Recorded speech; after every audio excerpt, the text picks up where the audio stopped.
بسم الله الرحمن الرحيم. يا أيها المزمل قم الليل إلا قليلا نصفه أو انقص منه قليلا أو زد عليه ورتل القرآن ترتيلا إنا سنلقي عليك قولا ثقيلا إن ناشئة الليل هي أشد وطئا وأقوم قيلا إن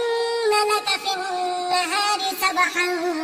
طويلا واذكر اسم ربك وتبتل إليه تبتيلا رب المشرق والمغرب لا إله إلا هو فاتخذه وكيلا واصبر على ما يقولون واهجرهم هجرا جميلا وذرني والمكذبين أولي النعمة ومهلهم قليلا إن لدينا أنكالا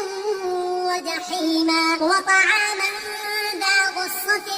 وعذابا أليما يوم ترجف الأرض والجبال وكانت الجبال كثيبا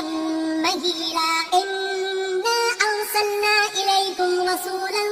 شاهدا عليكم كما أرسلنا إلى فرعون رسولا فعصى فرعون الرسول فأخذناه أخذا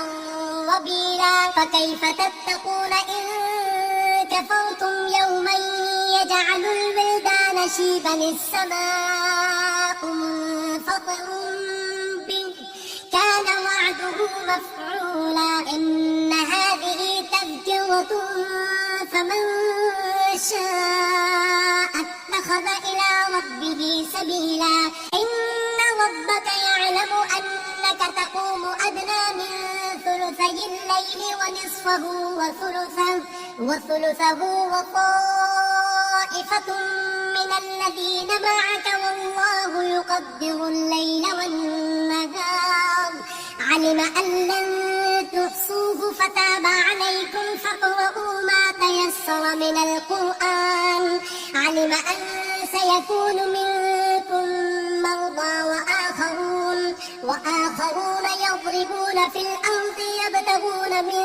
فضل الله وآخرون يقاتلون في سبيل الله فاقرؤوا ما تيسر منه وأقيموا الصلاة وآتوا الزكاة وأقرضوا الله قرضا حسنا وما تقدموا لأنفسكم من خير تجدوه عند الله هو خيرا